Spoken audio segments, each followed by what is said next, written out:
तो सबसे पहले तो आपको ये समझना है कि व्यय विधि क्या है, व्यय विधि के अपने क्या हथियार होते हैं, हमें क्या निकालना पड़ेगा।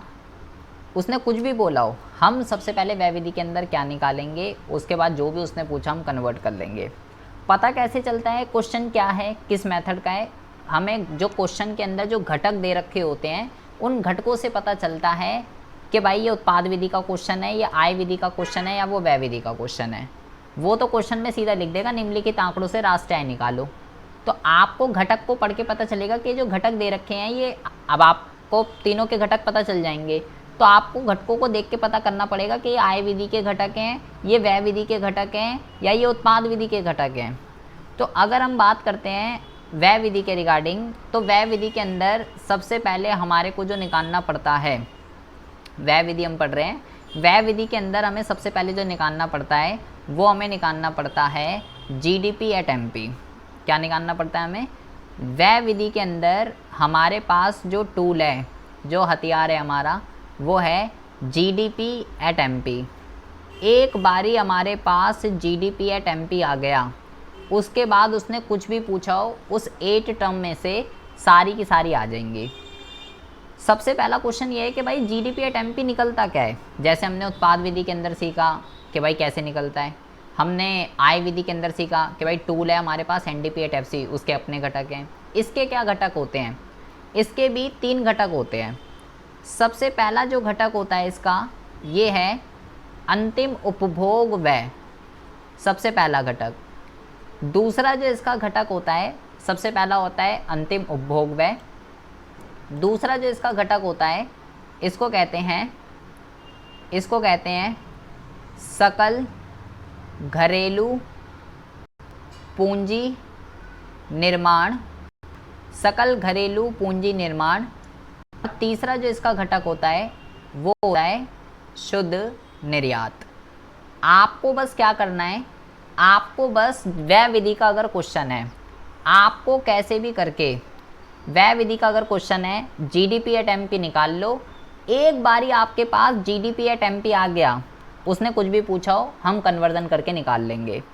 बेटा व्यय विधि बहुत ही आय विधि से थोड़ी सी टेढ़ी चीज़ है, और इसको आपको समझने के लिए आपको ज़रा कुछ बातों का ध्यान रखना पड़ेगा।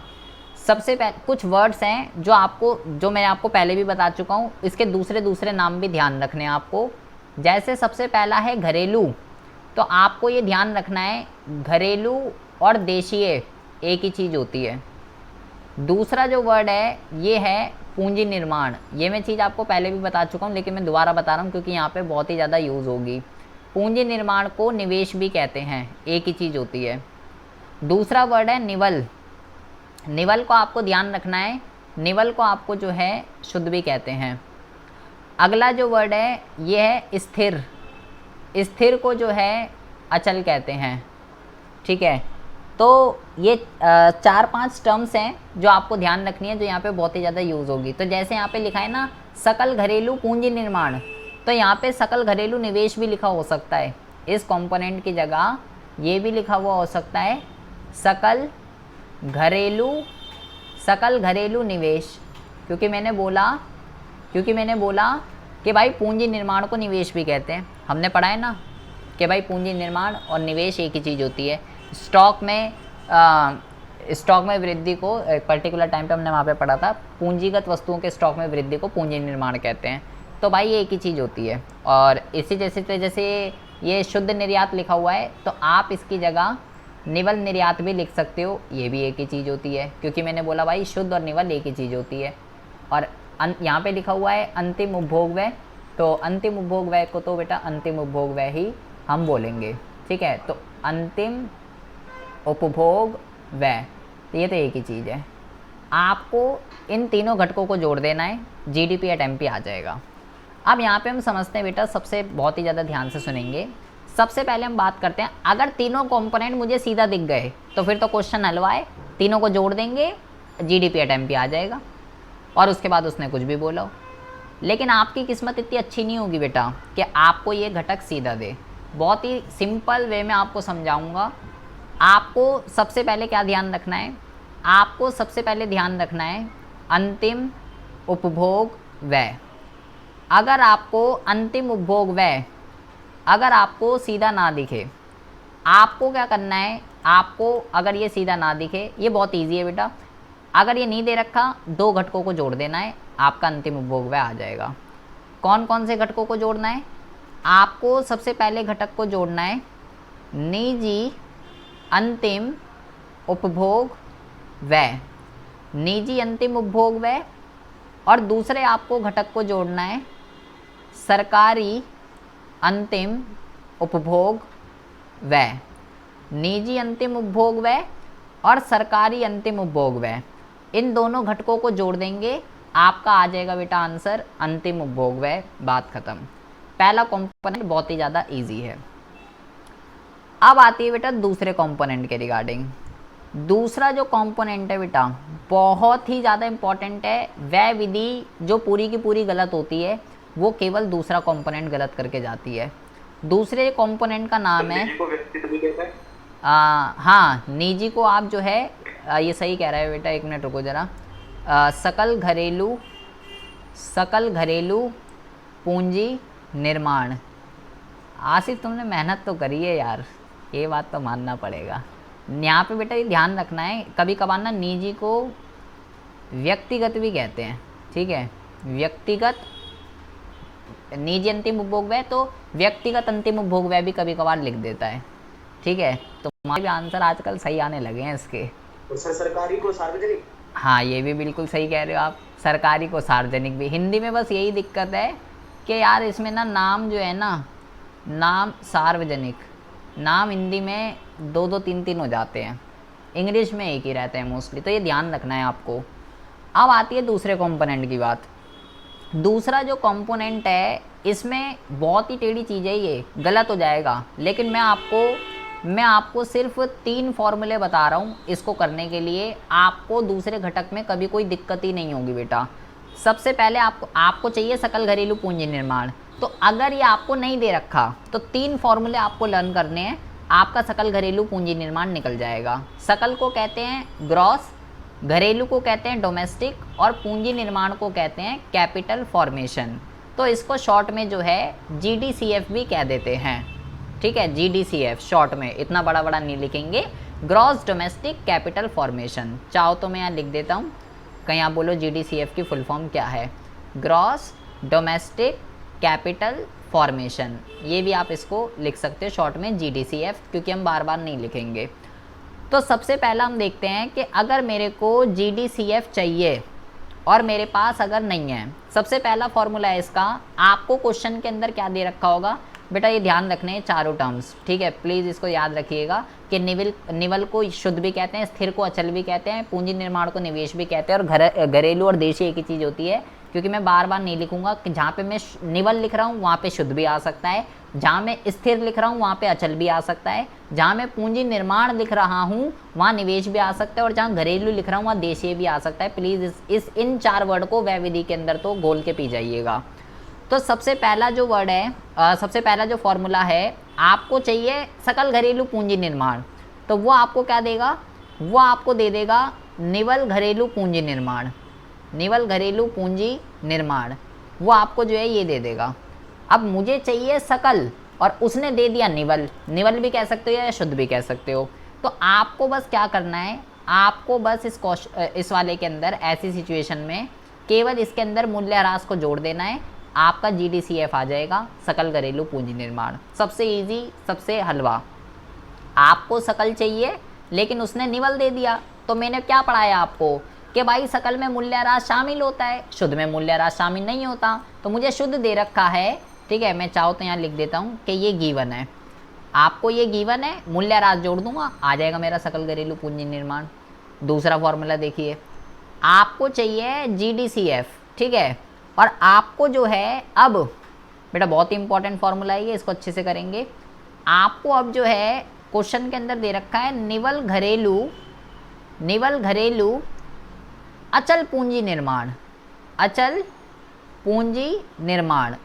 बेटा बार बार कह रहा हूँ 4 वर्ड को बहुत ही अच्छे से कर लीजिएगा, क्योंकि मैं इसी कंपोनेंट को शुद्ध घरेलू अचल पूंजी निर्माण, शुद्ध देशीय अचल पूंजी निर्माण, निवल घरेलू स्थायी पूंजी निर्माण, ठीक है, निवल घरेलू स्थाई, अचल, इसकी जगह, इसकी जगह, इसकी जगह और इसकी जगह, इन चारों वर्डों के, यही 4 वर्ड मैंने ऊपर लिखवाए हैं आपको, इन्हीं चारों वर्डों के दूसरे दूसरे नाम भी होते हैं, तो प्लीज़ उन चारों नामों को लर्न कर लीजिएगा। तो अगर आपको क्वेश्चन में अब ये गिवन है, अच्छा ये वाला घटक इस वाले घटक से डिफरेंट कैसे है, यहाँ लिखा हुआ है निवल घरेलू पूंजी निर्माण, और नीचे क्या लिखा हुआ है, निवल घरेलू, यहाँ पे बीच में अचल वर्ड आ रहा है, अचल का मतलब स्थिर, स्थिर वर्ड बीच में आ रहा है यहाँ पे। तो अगर ये गिवन है तो आपको क्या करना है, पहले मैंने आपको ये समझाया कि भाई निवल वाला दे रखा है तो मूल्य ह्रास तो शामिल हो गई होगा, क्योंकि इसको सकल में बदलना है, मेरे को नेट दे रखा है, और प्लस अगर आपको अचल वर्ड गिवन है तो आपको बेटा इसके अंदर क्या करना है, आपको इसके अंदर स्टॉक में परिवर्तन, आपको इसके अंदर स्टॉक में परिवर्तन और जोड़ना पड़ेगा अगर इसके साथ आपको अचल या स्थिर वर्ड दिख रहा है। और इसी कंपोनेंट को मैं कई सारे तरीकों से लिख सकता हूँ, क्योंकि मैंने बताया इन चारों वर्डों के दूसरे दूसरे नाम भी होते हैं। अगर अब देखते तीसरा फॉर्मूला, अगर मेरे को GDCF चाहिए, यहाँ पे मेरे को ये गिवन था, मुझे पता कैसे चलेगा कौन सा फॉर्मूला लगाना है, जो घटक मेरे को गिवन होगा उस घटक को देख के मुझे पता चलेगा कि मेरे को GDCF के लिए कौन सा फॉर्मूला लगाना है। अब आती है बात तीसरे कंपोनेंट के रिगार्डिंग, अगर मेरे को दे रखा है, अगर मेरे को दे रखा है सकल घरेलू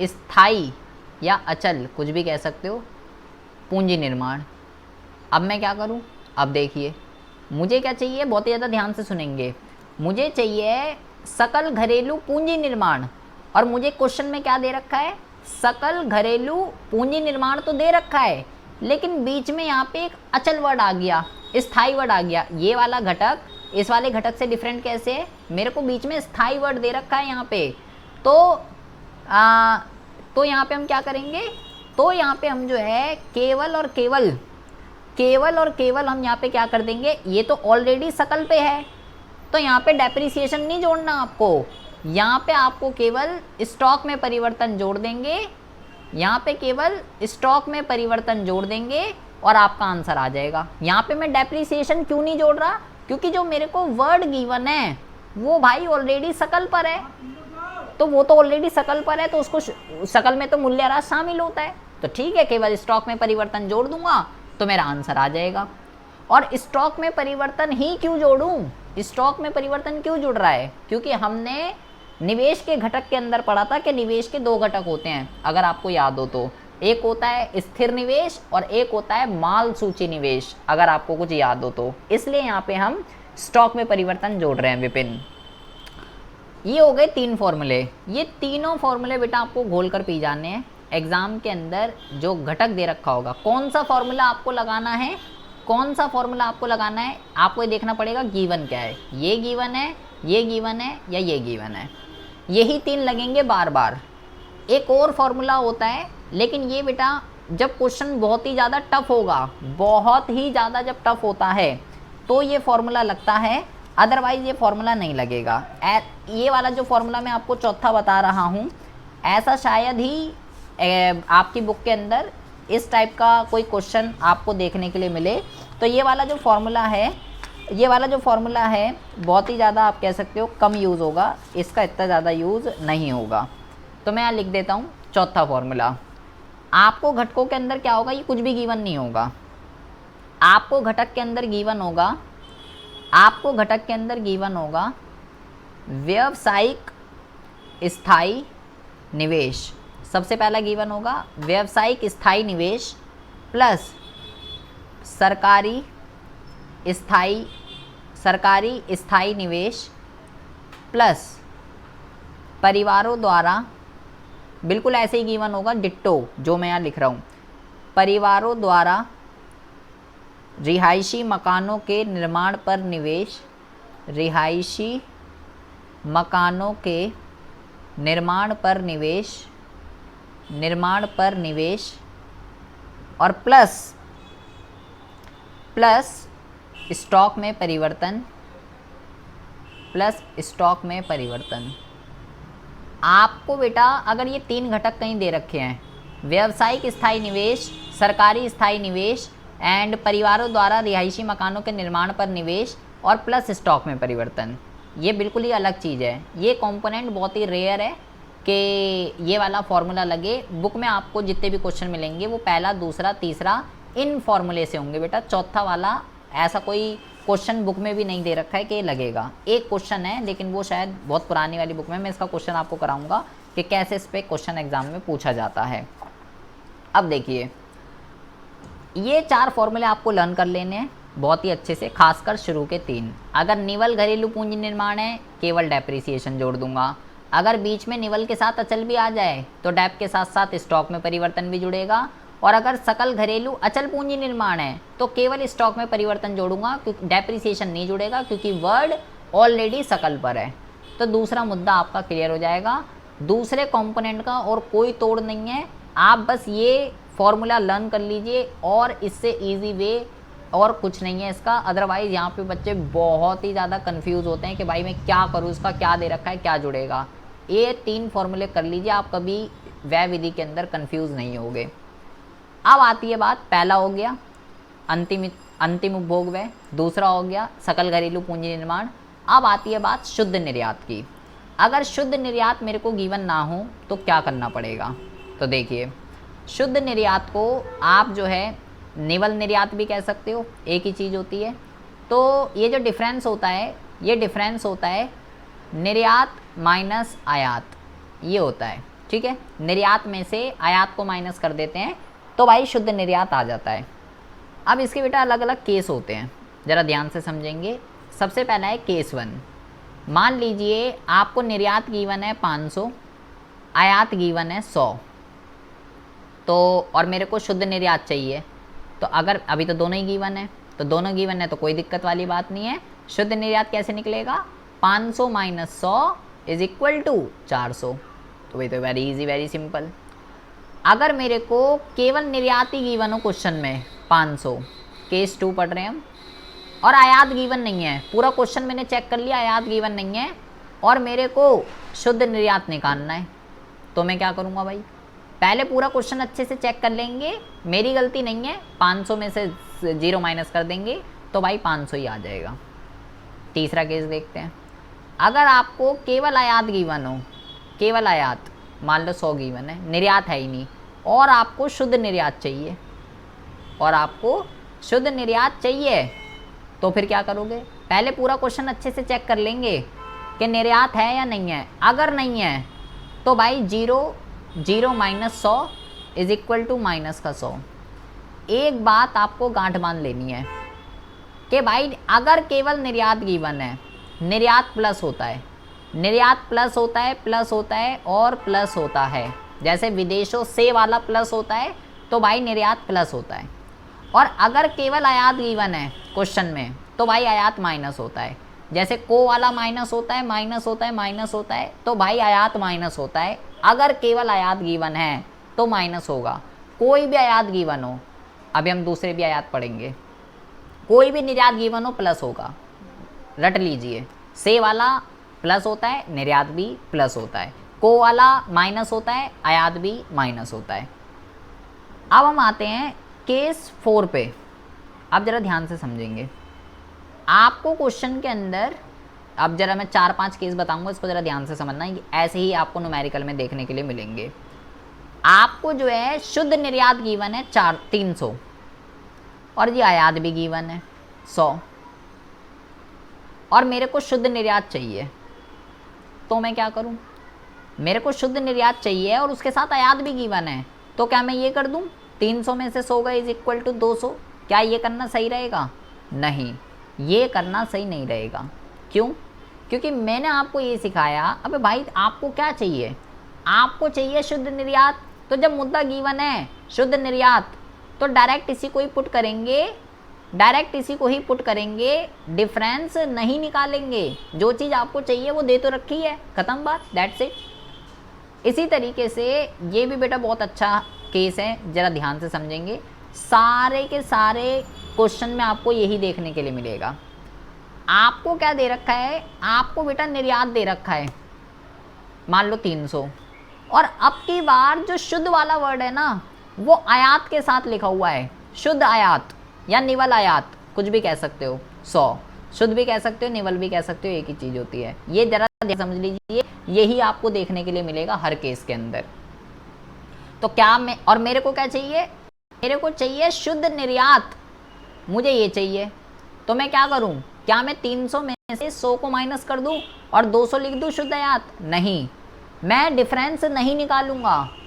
आपको बस एक बात गांठ बांध लेनी है कि जिस भी वर्ड के साथ शुद्ध लिखा हुआ है, जैसे यहाँ पे निर्यात के साथ लिखा हुआ था, यहाँ पे आयात के साथ लिखा है, जिस भी वर्ड के साथ शुद्ध दिख जाए, सेम कॉन्सेप्ट है NFIA वाला, वो ही उठाएंगे, डिफरेंस नहीं निकालेंगे। तो मेरे को जहाँ पे भी शुद्ध निर्यात की ज़रूरत है, मैं वहाँ पे शुद्ध आयात को पुट करूँगा।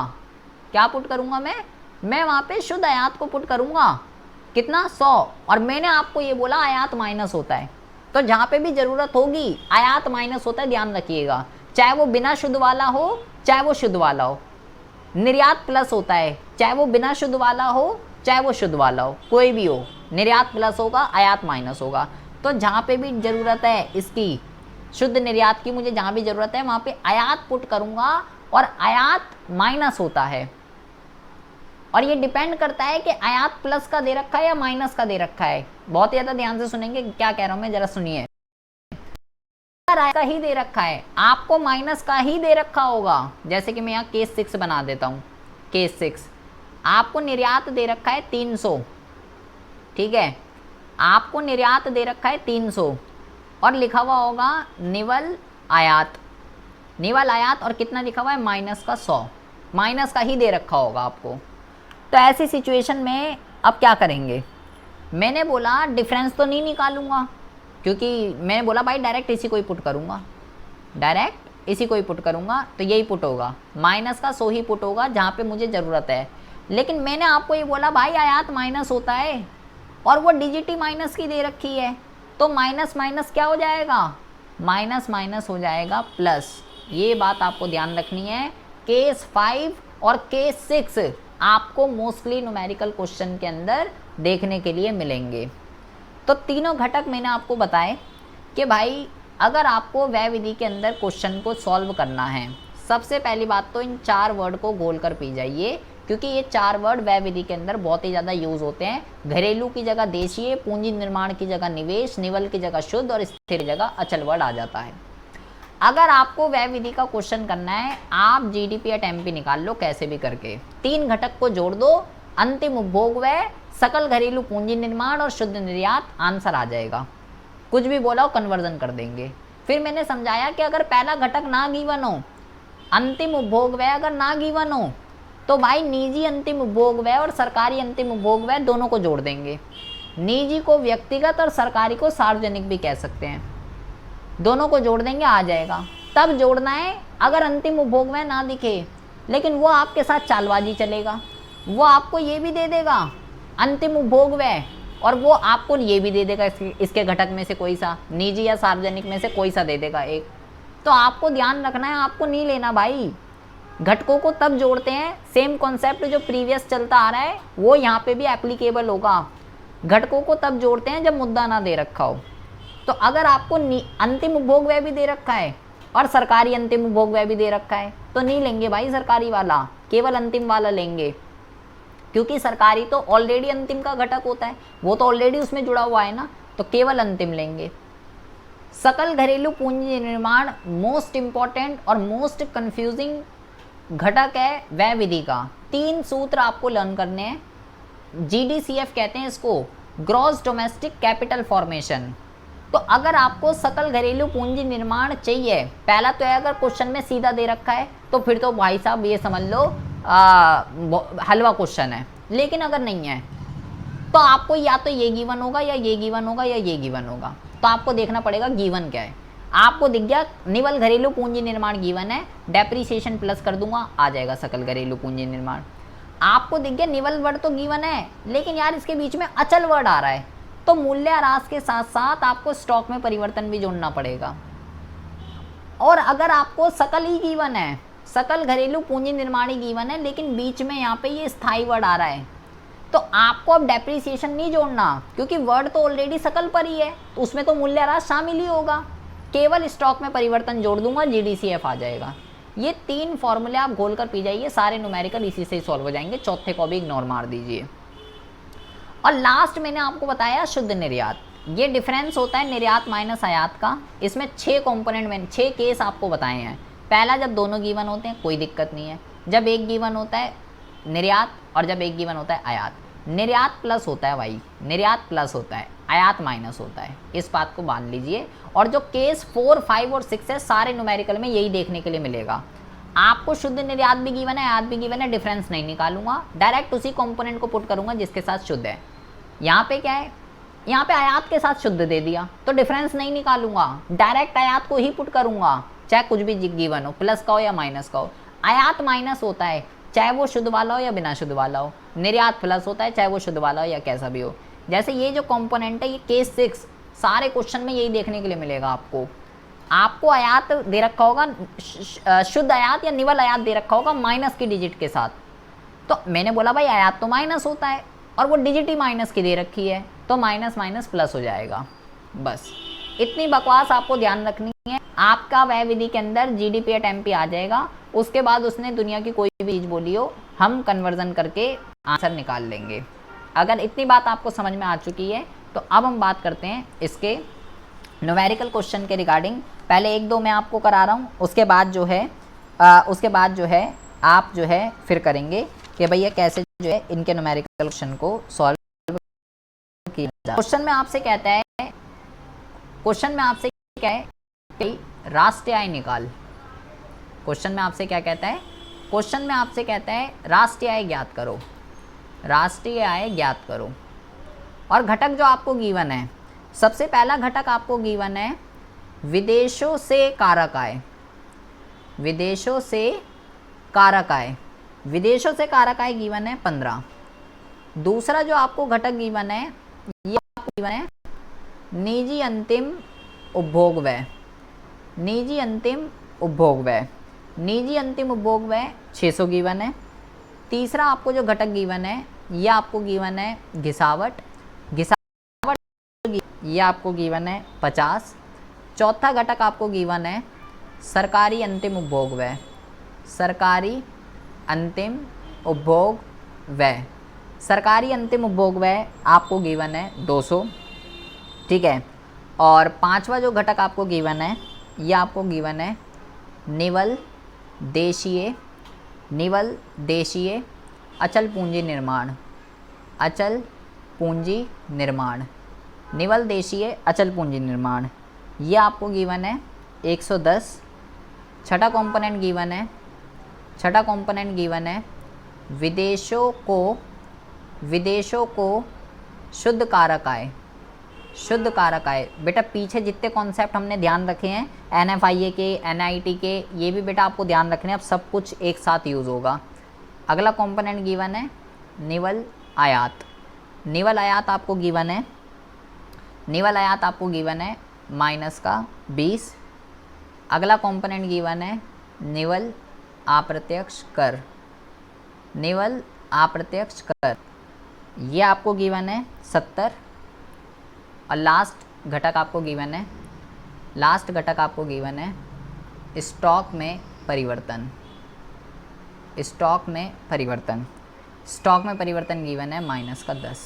ये आपका क्वेश्चन है, ठीक है। आप चाहो तो इसका स्क्रीनशॉट भी ले सकते हैं, ठीक है। देख लीजिए, राष्ट्रीय आय निकालनी है भाई, राष्ट्रीय आय। तो पहले तो आपको ये पता होना चाहिए आपको निकालना क्या है। राष्ट्रीय आय किसको कहते हैं वो आपको नहीं बताएगा, वो तो बस लिख देगा राष्ट्रीय आय निकाल, तो आपको ही पता होना चाहिए NNP at FC को कहते हैं, ये निकालना है मेरे को NNP at FC। और घटक देख लीजिए एक बारी अच्छे से, स्क्रीनशॉट ले लीजिए इसका फटाफट, ठीक है।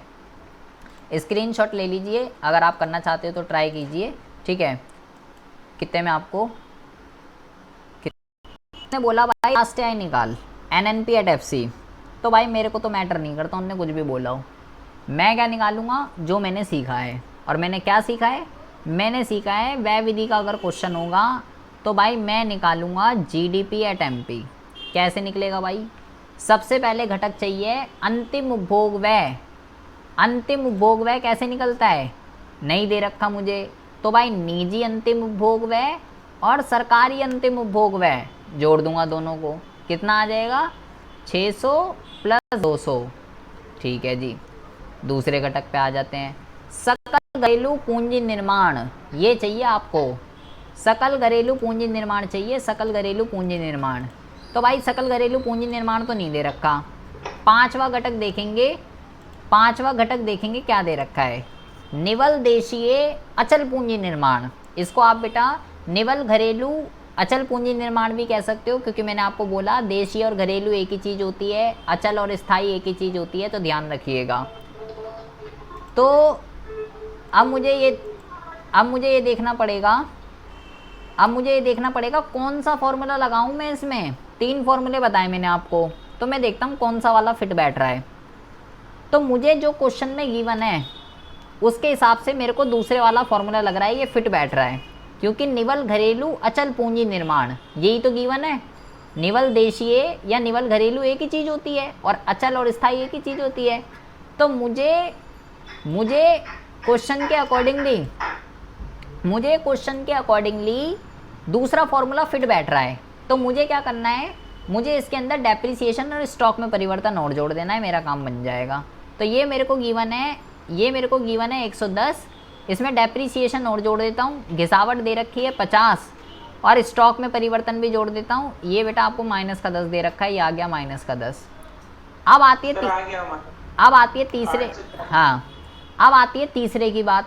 तीसरा चाहिए शुद्ध निर्यात, लेकिन मेरे को क्वेश्चन में क्या गिवन है, निवल आयात ही अभी छठा बताया मैंने आपको, और माइनस में ही गिवन है। मैंने बोला ना सारे क्वेश्चन में यही देखने के लिए मिलेगा मोस्टली। तो मैंने बोला भाई आयात तो माइनस होता है, अगर इसके साथ निर्यात भी गिवन होता तो मैं डिफरेंस नहीं निकालूंगा, क्योंकि मैं उसी वर्ड को पुट करूंगा जिसके साथ शुद्ध वर्ड है, तो मैं आयात को ही पुट करूंगा, और वो माइनस का दे रखा है और आयात माइनस होता है, तो भाई प्लस होगा ये यहाँ पे। क्यों होगा प्लस, क्योंकि आयात माइनस होता है और माइनस का ही दे रखा है। तो अभी केस 6 समझाया था मैंने आपको, सॉल्व कर देते हैं इसको। 800 प्लस ये कितना हो जाएगा, ये हो जाएगा 160, तो ये हो जाएगा 150 और ये हो जाएगा 20, तो ये हो जाएगा आपका 950 प्लस 20, तो ये हो जाएगा आपका 970। ये हो गया जीडीपी एट एमपी। अभी आंसर नहीं आया, मुझे निकालना है NNP at FC. NNP at FC निकालेंगे और मेरे पास जीडीपी एट एमपी है, तो क्या करेंगे देखिए, मुझे नेट चाहिए, मेरे पास ग्रॉस है तो माइनस डेप्रिसिएशन। मुझे एनपी चाहिए, मेरे पास डीपी है तो एनपी डीपी प्लस एनएफआई है। मुझे एफसी चाहिए, मेरे पास एमपी है तो माइनस एनआईटी। सॉल्व कर देंगे इसको, डिजिट को पुट कर देंगे तो आंसर आ जाएगा। देखिए 970 यहाँ पुट कर देंगे। डेप्रिसिएशन देख लेते हैं, घिसावट कितनी दे रखी है, घिसावट दे रखी थी 50। एनएफआईए बेटा, एनएफआईए क्वेश्चन खराब कर देता है, पूरा का पूरा गलत कर देता है, तो ध्यान से ज़रा पुट करिएगा इसको। मेरे से भी अभी तक गलत होता है एनएफआईए, तो प्लीज़ आप इस पे जो है बहुत ही ज़्यादा ध्यान से पुट करेंगे। यहाँ पे आपको दे रखा है विदेशों से कारक आय, ठीक है 15 दे रखा है, लेकिन मैंने नीचे देखा मेरे को छठा कंपोनेंट देखो क्या गिवन है, छठा ये रहा, विदेशों को शुद्ध कारक आय, को वाला भी गिवन है, से वाला भी गिवन है, ये रहा। अब देखिए अब मैं क्या करूं, तो मैंने आपको ये समझाया था भाई डिफरेंस तो नहीं निकलेगा। क्यों नहीं निकलेगा, क्योंकि मुझे को वाले वर्ड के साथ शुद्ध दिख रहा है, डिफरेंस तो नहीं निकलेगा, ये से का कोई यूज़ नहीं है। तो मैंने बोला भाई को वाला ही पुट होगा, को वाला ही पुट होगा, डिफरेंस नहीं निकलेगा। और कितना दे रखा है 10, मुझे नीचे क्या करना है, मुझे नीचे प्लस करना है, लेकिन को वाला पुट कर रहा हूँ तो भाई को वाला तो माइनस होता है, तो मुझे यहाँ पे माइनस करना पड़ेगा। अगर वो माइनस का होता, अगर को वाला माइनस का होता तो को माइनस का होता है और माइनस ही करना है, तो वो माइनस माइनस प्लस हो जाता। अभी मैं माइनस करूँगा और माइनस एनआईटी, एनआईटी देख लेते हैं। एनआईटी सीधा दे रखा है 8वें कंपोनेंट में, निवल अप्रत्यक्ष कर कितना 70। अगर इसके साथ आर्थिक सहायता भी गिवन होती तो मैं नहीं निकालूंगा, मैं भाई जो मुद्दा चाहिए दे तो रखा है। एनआईटी की चालबाजियाँ मैं आपको पहले ही पढ़ा चुका हूँ। तो 970 में से 70 गए बेटा, पहले तो 900 आ जाएगा, ठीक है, मैंने 970 में से 70 घटा दिए पहले ही, और इसको फिर 60 माइनस कर देंगे तो ये आ जाएगा आपका आंसर 840। इस तरीके से आप इसके न्यूमेरिकल क्वेश्चंस को क्या कर सकते हो, सॉल्व कर सकते हो। बेटा बहुत सारे बच्चे जवाब नहीं देते हैं, समझ में आ रहा है या नहीं आ रहा? मैं सुमित, आवाज़ आ रही है भाई? Yes sir. समझ में आ रही है या ऊपर से जा रही है? तो समझ आ रहा है। अब मैं न्यूमेरिकल दूंगा तो जो जो जिसे मैं पूछूंगा वही बताएगा सबसे पहले। सुलोचना आवाज़ आ रही है आपको? सुलोचना आवाज़ आ रही है आपको? Yes sir. समझ में आ रही है या ऊपर से जा रही है?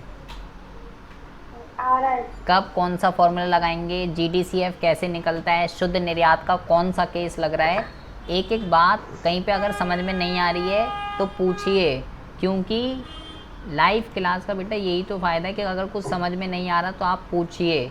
क्लास ख़त्म होने के बाद फिर पूछते हो तो फिर उसका कोई फ़ायदा नहीं है। आप पूछो कि भाई क्यों ही लगाइए, इसमें दूसरा ही क्यों लगा जीडीसीएफ के अंदर, अगर क्योंकि एक आय विधि या व्यय विधि दोनों में से एक तो फिक्स है, आएगा ही आएगा, और एक उत्पाद विधि, दो न्यूमेरिकल भी आ सकते हैं एग्ज़ाम के अंदर।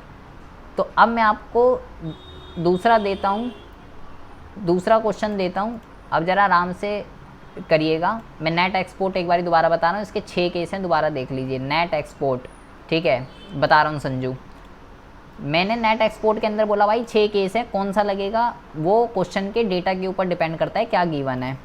सबसे पहला गिवन है बेटा, पहला है दोनों ही गिवन है, तो जब दोनों गिवन हो तब तो कोई दिक्कत नहीं है, 500 में से 100 माइनस कर देंगे 400। जब केवल निर्यात ही गिवन हो, पहले पूरा क्वेश्चन चेक कर लेंगे, तो आयात नहीं गिवन है तो नहीं गिवन है तो 0 पुट कर देंगे, तो 500 माइनस 0 500। जब केवल आयात गिवन है तो पहले पूरा चेक कर लेंगे, निर्यात नहीं है तो 0 माइनस 100 माइनस का 100 आ जाएगा।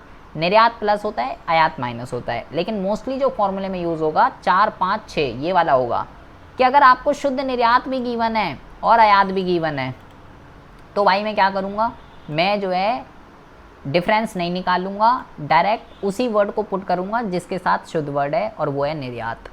यहाँ पे अपोजिट केस है, यहाँ शुद्ध वर्ड आयात के साथ गिवन है, यहाँ निर्यात के साथ गिवन था, तो मैं डायरेक्ट डिफरेंस नहीं निकलेगा, डायरेक्ट उस वर्ड को ही पुट करूँगा जिसके साथ शुद्ध वर्ड है और वो है आयात, तो 100 को पुट कर दूंगा और आयात माइनस होता है। आयात माइनस का ही अगर दे रखा हो तो भाई माइनस माइनस प्लस हो जाएगा, ये बात आपको जो है ध्यान रखनी है। अब हम चलते हैं न्यूमेरिकल 2 की तरफ, और कैसे कैसे कोई, हाँ बोलिए बोलिए, अगर क्या दे रखा हो, शुद्ध निर्यात माइनस में दे रखा हो तो मेरे को प्लस करना है, और वो हो सकता है ऐसा, तो मेरे को प्लस करना है, मेरे को प्लस करना है और वो माइनस में दे रखा है, तो भाई ऐसे लिख दूंगा माइनस का 20। ऐसे भी क्वेश्चन आएंगे कि भाई मेरे को तो शुद्ध निर्यात दे रखा है और वही नेगेटिव का दे रखा है, तो मेरे को प्लस करना है, वो माइनस का दे रखा है तो माइनस कर दूंगा भाई। तो ये बेटा इसमें थोड़ी सी मैथमेटिक्स लगती है, ध्यान रखना है आपको, कब आपको जो है प्लस वाला लेना है, कब आपको जो है माइनस वाला लेना है, ये बात आपको जो है ध्यान रखनी है। चलिए एक और क्वेश्चन करते हैं बढ़िया सा। यहाँ पे कहता है कि भाई ज्ञात करना है आपको बाजार कीमत पर सकल राष्ट्रीय उत्पाद,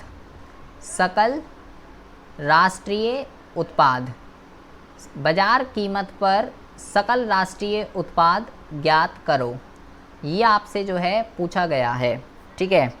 तो कैसे इसको करेंगे, पहला आपको जो घटक दे रखा है, ये आपको घटक दे रखा है निवल अप्रत्यक्ष कर। निवल अप्रत्यक्ष कर जो आपको दे रखा है, ये आपको दे रखा है 35। दूसरा आपको जो घटक दे रखा है इसके अंदर, ये आपको दे रखा है अनुदान आपको दे रखा है 15। तीसरा आपको जो घटक दे रखा है, ये आपको दे रखा है निजी अंतिम उपभोग व्यय। निजी अंतिम उपभोग व्यय जो आपको दे रखा है, ये आपको दे रखा है बेटा 500। अगला जो घटक आपको दे रखा है, ये आपको दे रखा है अंतिम उपभोग व्यय। अंतिम उपभोग व्यय आपको दे रखा है 650। अगला जो घटक आपको दे रखा है, ये आपको दे रखा है अंतिम स्टॉक, अंतिम स्टॉक आपको जो दे रखा है ये आपको दे रखा है 10। अगला जो घटक आपको दे रखा है ये आपको दे रखा है शुद्ध देशीय, शुद्ध देशीय अचल पूंजी निर्माण, शुद्ध देशीय अचल पूंजी निर्माण। शुद्ध देशीय अचल पूंजी निर्माण आपको जो दे रखा है ये आपको दे रखा है 100। अगला जो घटक दे रखा है ये आपको दे रखा है विदेशों को निवल कारक आय, विदेशों को निवल कारक आय। विदेशों को निवल कारक आय जो दे रखी है ये दे रखी है -15। अगला जो घटक दे रखा है ये दे रखा है विदेशों से कारक आय। विदेशों से कारक आय जो दे रखी है वो दे रखी है आपको, वो दे रखी है आपको 30। अगला जो घटक आपको दे रखा है 9वां, ये आपको दे रखा है बेटा निवल आयात। निवल आयात जो आपको दे रखा है ये आपको दे रखा है 20। अगला जो घटक आपको गिवन है ये आपको गिवन है निर्यात। निर्यात आपको जो गिवन है ये आपको गिवन है 50। फिर आपको दे रखा है प्रारंभिक स्टॉक। प्रारंभिक स्टॉक आपको जो दे रखा है, प्रारंभिक स्टॉक आपको जो दे रखा है ये आपको दे रखा है 10। और लास्ट जो कंपोनेंट है ये आपको दे रखा है अचल पूंजी का, अचल पूंजी का उपभोग। अचल पूंजी का उपभोग जो आपको दे रखा है ये दे रखा है 50। बेटा बहुत ज़बरदस्त क्वेश्चन है, ज़रा ध्यान से समझेंगे। सारे के सारे कंपोनेंट, सारी की सारी ट्रिक्स जो भी मैंने आपको बताई है, सारे कंपोनेंट मैंने इसमें यहाँ पे मिला दिए हैं अपनी तरफ से। तो देखेंगे कैसे करेंगे इस क्वेश्चन को। आपको निकालना है बाजार कीमत पर सकल राष्ट्रीय उत्पाद। तो भाई बाजार को कहते हैं मार्केट, कीमत को कहते हैं प्राइस। एमपी निकालना है सकल राष्ट्रीय उत्पाद, जीएनपी, जीएनपी एट एमपी निकालना है। तो मैं पहले लिख लेता हूँ जीएनपी एट एमपी, ये आपको जो है निकालना है जीएनपी एट एमपी। ठीक है जी, अच्छा जी। तो भाई मेरे को तो कुछ भी बोला हो निकालने के लिए, चाहे जीएनपी बोला हो या एनपी बोला हो, कुछ भी बोला हो, मैं तो अपने मुद्दे की बात करता हूँ। मैं क्या निकालूंगा, मैं निकालूंगा अपना जीडीपी एट एमपी। कैसे निकलेगा देखिए, मेरे को चाहिए बेटा अंतिम उपभोग व्यय। बहुत ही ज़्यादा ध्यान से सुनेंगे, मैंने यहाँ पे इस क्वेश्चन में सारे के सारी जितनी भी मैंने भी आपको ऊपर चालबाजियाँ बताई हैं सब मिला दी हैं। मैंने देखा मुझे दे रखा है बेटा निजी अंतिम उपभोग व्यय, कितना दे रखा है 500। फिर मैंने देखा यार सरकारी वाला कहीं दे रखा है, पूरे क्वेश्चन में सरकारी तो गिवन नहीं है, लेकिन मैंने उसके नीचे देखा लिखा हुआ है अंतिम उपभोग व्यय। क्या लिखा हुआ है, अंतिम उपभोग व्यय। तो मेरे भाई मैंने आपको क्या सिखाया था, अंतिम उपभोग व्यय के दो घटक हैं, निजी और सरकारी। मुझे जो चाहिए वो मुझे मिल गया 650। तो भाई मैं नहीं लूँगा निजी अंतिम उपभोग व्यय को, मैं नहीं लूँगा, क्योंकि मेरे को जो चाहिए मेरे को मिल गया। निजी तो उसी का ही घटक है ना, निजी तो उसी का ही घटक है। ठीक है, तो भाई बहुत बढ़िया, बहुत बढ़िया, बहुत। 3 बच्चों का सही है बेटा, सावेज का गलत है, सावेज का गलत है, बस बाकी सबका सही है। तो जो है अब मैं ले लिया मैंने 650। अब आती है दूसरे की बात, मैं क्यों नहीं ले रहा निजी को, ज़रा ध्यान से समझिए, क्योंकि मेरे को अंतिम उपभोग व्यय चाहिए ना, मेरे को मिल गया, बहुत बढ़िया। अब जो है अब आती है दूसरे मुद्दे की बात, रिया सही है आपका। अब आती है दूसरे मुद्दे की बात, आपको चाहिए सकल घरेलू पूंजी निर्माण, लेकिन मुझे क्या गिवन है, मुझे गिवन है शुद्ध देशीय अचल पूंजी निर्माण। नीतू गलत है आपका। तो भाई मैं देखूंगा कौन सा फॉर्मूला फिट बैठ रहा है, अमन गलत है आपका। तो मैंने देखा रवि गलत है आपका। मैंने देखा यार मेरे को जो फॉर्मूला दे रखा है मेरे को उसके हिसाब से दूसरा फॉर्मूला ही फिट बैठ रहा है जो भी मैंने करा था, निवल घरेलू अचल पूंजी निर्माण वाला ही। निवल भी है, घरेलू भी है, अचल भी है, तो मुझे उसके साथ डेप्रीसिएशन और स्टॉक में परिवर्तन जोड़ना पड़ेगा। बेटा मोस्टली दूसरा ही फॉर्मूला लगेगा, बहुत सारे क्वेश्चनों में दूसरा ही लगेगा, क्योंकि यही सबसे तगड़ी चीज़ है। तो मैं देख लेता हूँ इसके साथ मेरे को क्या करना है।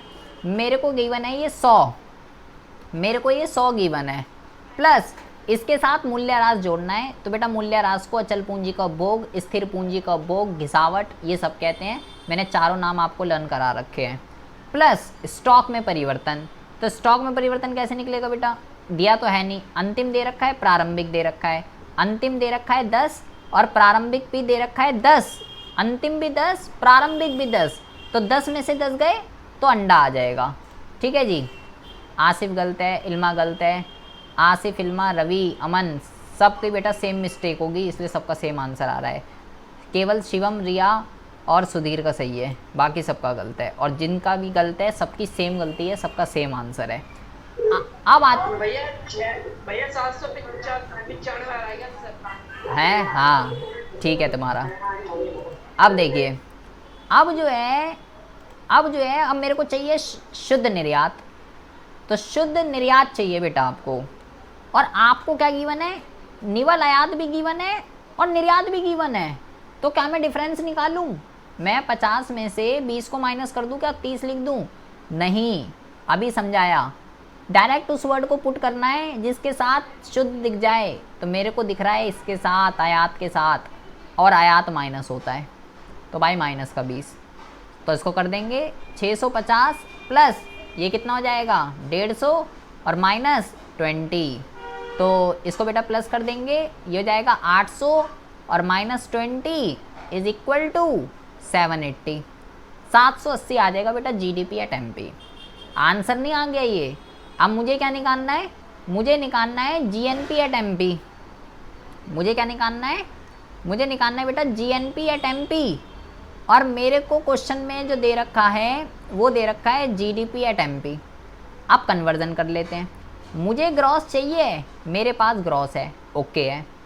मुझे एनपी चाहिए, मेरे पास डीपी है प्लस एनएफआई है। और मुझे एमपी चाहिए, मेरे पास एमपी है, तो ओके है। केवल एनएफआई जोड़ देंगे, एनएफआई जोड़ देंगे, आ जाएगा आंसर। अब देखिए यहाँ पे पुट कर देते हैं बेटा 780 और प्लस एनएफआई देखेंगे यहाँ पे, इन दोनों को देखेंगे। विदेशों को शुद्ध कारक आय और विदेशों से कारक आय दोनों गिवन है, से भी गिवन है, को भी गिवन है। लेकिन मैं डिफरेंस नहीं निकालूंगा, क्यों? क्योंकि मेरे को के साथ शुद्ध वर्ड दिख रहा है, इस वजह से मैं डायरेक्ट इसी को ही पुट करूंगा। और को वाला माइनस होता है और माइनस में ही दे रखा है, तो भाई माइनस माइनस प्लस हो जाएगा। तो प्लस कर देंगे 15, तो आंसर आ जाएगा आपका 795। तो जिसका भी आंसर 795 आया है वो सही है, और जिसका भी आंसर 795 नहीं आ रहा, 65 आ रहा है, तो भैया उन सब बच्चों की सेम मिस्टेक है जिसका भी बार बार 765 आ रहा है। तो आई होप आपको मैंने इसमें जानबूझ के बेटा कुछ कंपोनेंट अपनी तरफ से जोड़ दिए थे ताकि आप गलत करो इसके अंदर, ठीक है। तो आप समझ रहे होंगे कैसी कैसी चालबाजियाँ क्वेश्चन के अंदर जो है यूज़ होती हैं। तो ये 2 क्वेश्चन मैंने कर दिए हैं। अब जो है बेटा आप करेंगे, अब आप अपना कॉपी कलम जो है वो निकाल लीजिए। तो क्वेश्चन में कहता है कि भाई क्या निकाल के दिखा। क्वेश्चन में कह रहा है, कोई अच्छा सा क्वेश्चन देखने दो।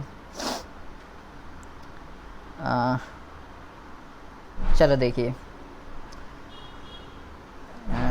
कोई तगड़ा क्वेश्चन देखना है, तगड़ा क्वेश्चन। ठीक है, आसान ही है सारे यार। आपको बेटा क्वेश्चन के अंदर राष्ट्रीय आय निकालनी है, ठीक है। राष्ट्रीय आय जो है ये आपको ज्ञात करनी है, ठीक है जी। अच्छा जी, और घटक आपको जो गिवन है वो हम देख लेते हैं क्या क्या घटक गिवन है। राष्ट्रीय आय निकालनी है, राष्ट्रीय आय तो आपको पता होना चाहिए। सर इसमें निर्यात ऐड क्यों करा? भाई निर्यात कहाँ ऐड करा मैंने इसके अंदर? कहाँ करा निर्यात? मैंने कहाँ करा निर्यात ऐड? मैंने तो बोला कि आपको निवल आयात भी गिवन है, निर्यात भी गिवन है। मैंने तो इसी को तो पुट करा है भाई, आयात ही तो पुट करा है, निर्यात तो कहाँ पुट करा? 50 लिया ही नहीं मैंने तो, 50 सीधा आयात ही तो पुट करा है, डिफरेंस नहीं निकाला मैंने इसके अंदर। सीधा इसी को पुट कराए और आयात माइनस होता है। अब आपको राष्ट्रीय आय निकालनी है क्वेश्चन के अंदर, और घटक आपको जो गिवन है सबसे पहला जो आपको घटक गिवन है ये है निवल आयात। निवल आयात आपको गिवन है -10। दूसरा आपको जो घटक गिवन है ये है आपका निर्यात। निर्यात आपको जो गिवन है ये आपका गिवन है 30। अगला जो आपको घटक गिवन है तीसरा, ये आपको गिवन है शुद्ध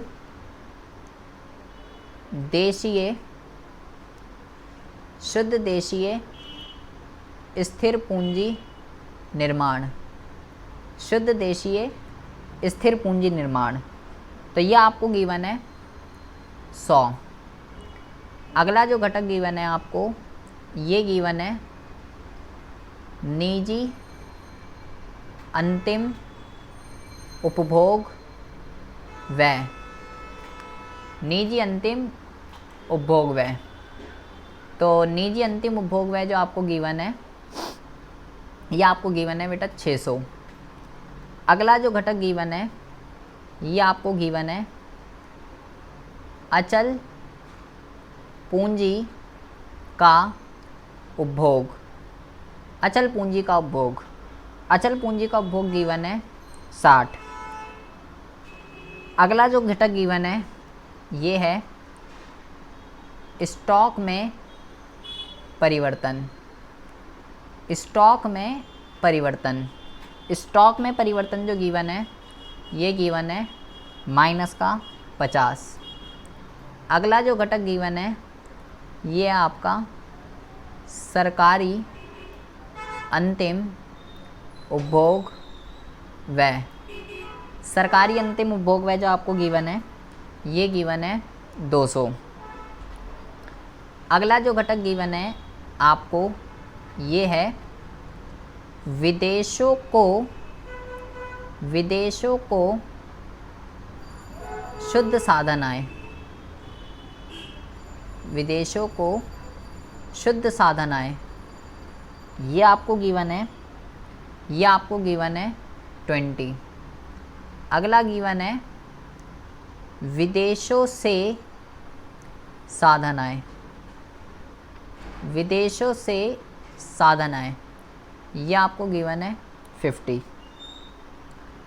अगला जो घटक है ये घटक है बेटा, ये घटक है शुद्ध अप्रत्यक्ष कर। शुद्ध अप्रत्यक्ष कर आपको जो गिवन है ये है 70। उसके नीचे गिवन है आर्थिक सहायता। आर्थिक सहायता आपको गिवन है 20। अगला घटक गिवन है आपको कुछ भी नहीं, ये घटक गिवन है आपको।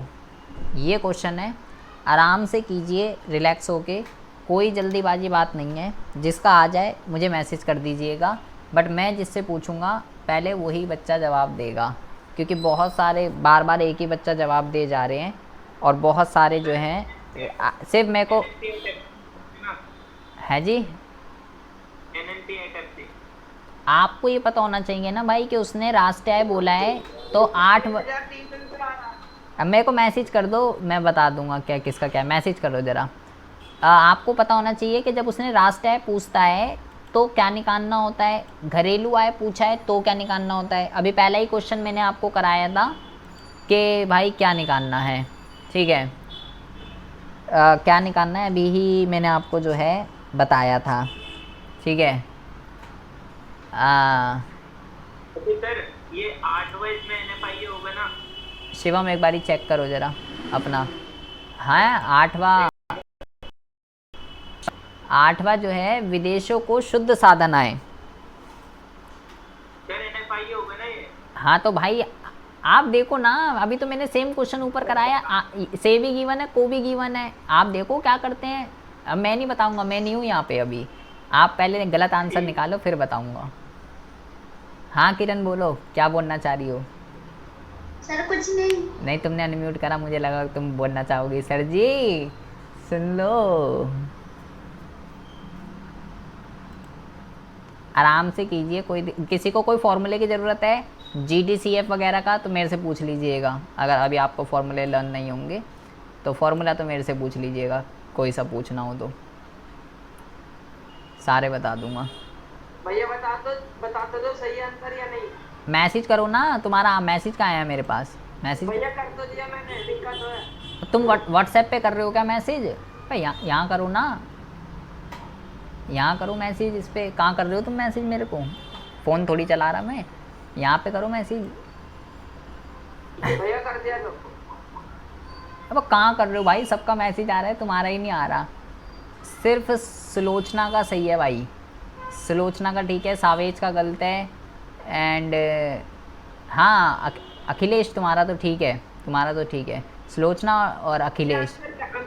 आंसर अबे अबे भाई भेजो तो सही यार, तुम्हारा आंसर है कहाँ? भैया वो मेरे पे आई नहीं रहा, वो मेरे पे पता नहीं मैं सेंड कर रहा हूं, अच्छा अच्छा नहीं जा रहा, आपको अच्छा, पता ठीक है ठीक है ठीक है, गलत है, गलत है वैसे आपका, गलत है। सही है। नहीं, चेक करो भाई। अभी गलत है। हाँ अभी गलत हाँ हाँ। कितना, एक मिनट, कितना भेजा आपने? हाँ गलत है अभी। अमन ठीक है, सुधीर ठीक है, अमन का ठीक है, सुधीर का ठीक है।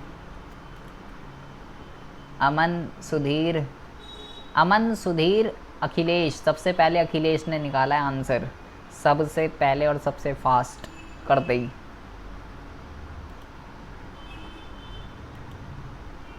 सही है, सुमित का भी सही है, सर जी मेरा तुम्हारा गलत है, रिया का भी गलत है। भैया लड़कियां कब आगे बढ़ेंगी?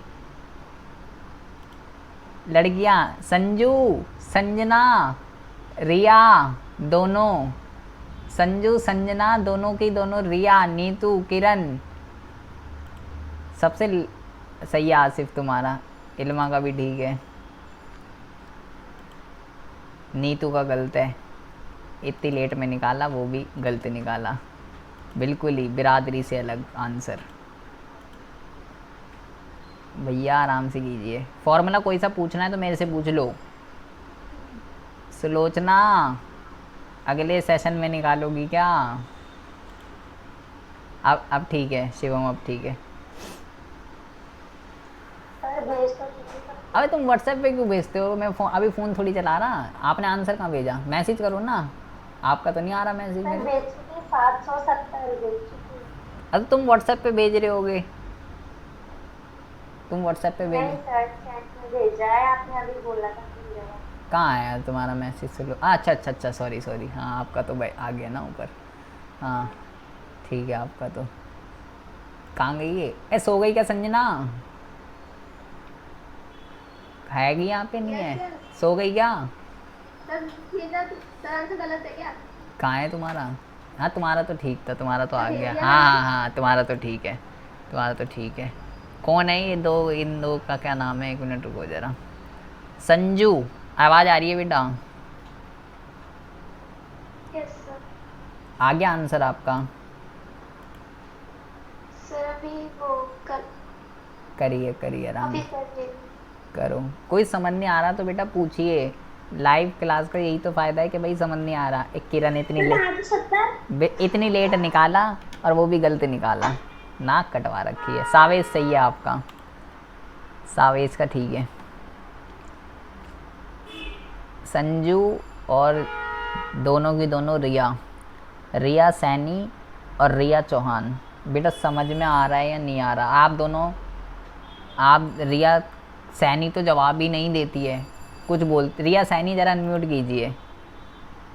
रिया चौहान गलत है। हाँ रिया सैनी, आवाज़ आ रही है? Yes sir. कुछ समझ में आ रही है या नहीं आ रही है? सर मेरा पर एक बार रीचेक कर रही थी क्या मिस्टेक हो गई है। तो आपने तो भेजा ही नहीं ना मेरे को। सर भेजा तो है आपने, मेरा गलत बताया भी। हाँ तो गलत भेज दिया होगा, तो गलत किया आपने। अपनी स्पीड, पहले वाला इसमें कुछ मिस्टेक हो गई है, वो स्पीड को बढ़ाइए कि भैया कैसे सबसे पहले मैं भेजूँ, कैसे फटाफट होगा। अब मैंने तीनों मेथड करा दिए बेटा, अब टेस्ट होगा इसका, ठीक है।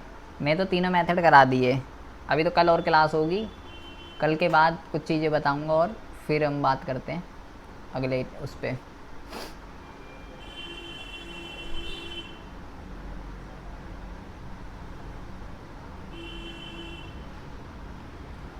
किसका रह गया भाई, और किसका रह गया? रिया सैनी हो गया, चौहान हो गया, रवि का आंसर जो है बेटा आंसर आएगा 770। 770 आएगा इसका correct answer, 770। Sir GDP at MP कितना आ रहा है? यार मेरे पास ना एक सीधा आंसर होता है करेक्ट वाला, ये बुक में कितना आएगा? 920। 920 आएगा, 920 आएगा। 30 हाँ 920 आएगा, 920। संजना लेकिन सर मेरा एनएलपी एफसी जो आ रहा है 830 आ रहा है और मेरा जीडीपी एमपी राइट है। तो बेटा कन्वर्जन देखिए ना, आप कन्वर्जन कहीं गलत कर रहे होगे। कन्वर्जन देखिए, मैं तो बेटा जैसे मैंने क्लास में जो जो चीज़ें जो जो चालबाजियाँ बताई हैं तो मेरे टेस्ट के अंदर भी आपने दे भी रखा है। मैं ऐसे ही क्वेश्चन टेस्ट में भी दूंगा, जिसका कॉन्सेप्ट क्लियर है, बिल्कुल क्लियर चिट्ठा, वो जैसे भी आप फटाफट कर देते हो वो कर देगा। जिसका कॉन्सेप्ट क्लियर नहीं है वो तो लेके ही बैठा रहेगा, क्या करूं क्या नहीं करूं।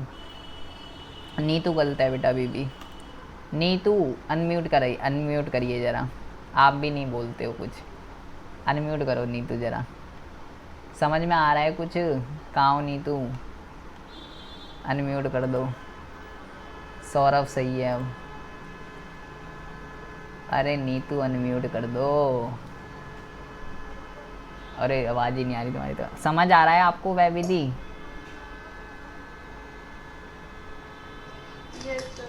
समझ में मेरे को तो नहीं लग रहा आ रहा है, तो फिर आंसर क्यों नहीं आ रहा? कहाँ गलती? अच्छा जीडीपी एट एमपी कितना आ रहा है ये बताओ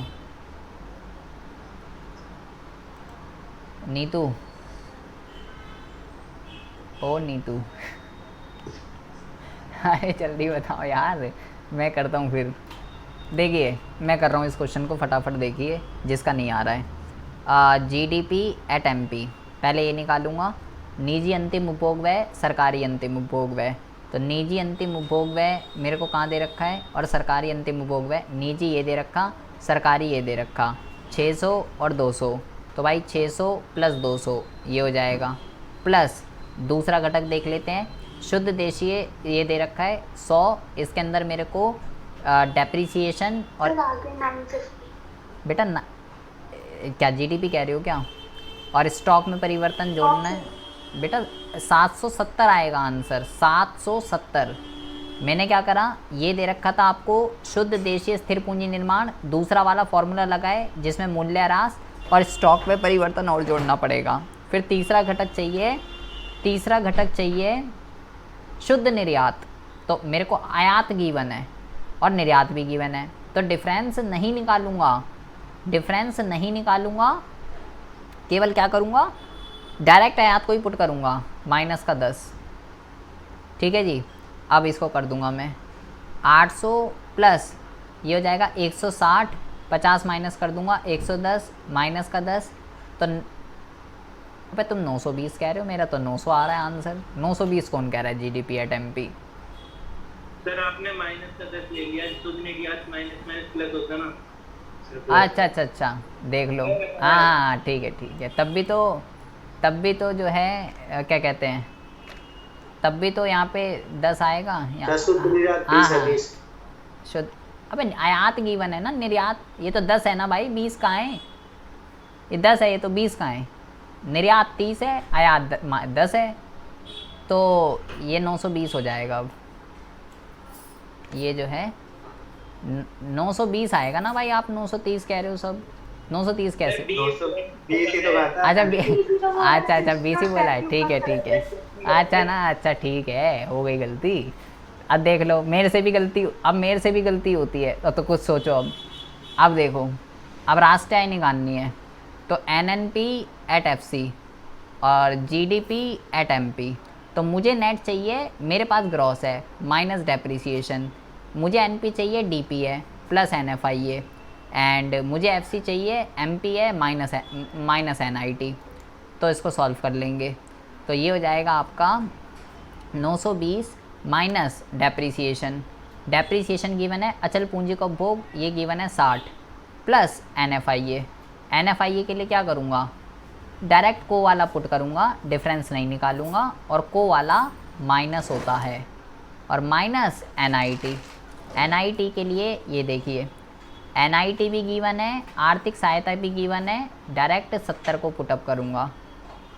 तो ये हो जाएगा आपका, इसमें से इसको पहले माइनस कर देते हैं, 920 में से 60 को हम पहले माइनस कर देते हैं, ठीक है। तो 860 आ जाएगा ये, ठीक है, और माइनस का 20 माइनस का 70, तो इसको भी कर लेते हैं, इसको इसमें से माइनस कर देते हैं, 840 माइनस 70, तो ये हो जाएगा आपका 770। ये हो जाएगा आपका आंसर। तो इस तरीके से इस न्यूमेरिकल क्वेश्चन को हम सॉल्व कर सकते हैं। 770 आएगा बेटा, 770 देख लीजिए जिसका जहाँ पे भी मिस्टेक है। अब आपने तीनों विधियाँ पढ़ ली हैं, ठीक है। मैं कल जो है 3 वीडियो भेजूँगा बेटा, 3, प्लीज़ उन तीनों वीडियो को ज़रूर देख लीजिएगा। आपने तीनों मेथड तो कर लिए हैं, लेकिन कुछ अलग टाइप के भी क्वेश्चंस होते हैं, वैसे तो कल की क्लास में हम करेंगे, बट आप एक बारी देख लीजिएगा तो आपके लिए बेनिफिशियल है, समझ में आ जाएगा, ठीक है। और कुछ आपको नहीं पढ़ना। अब आप अपनी तीनों बुक जो भी है उसके तीनों मेथड के क्वेश्चंस को कर सकते हो।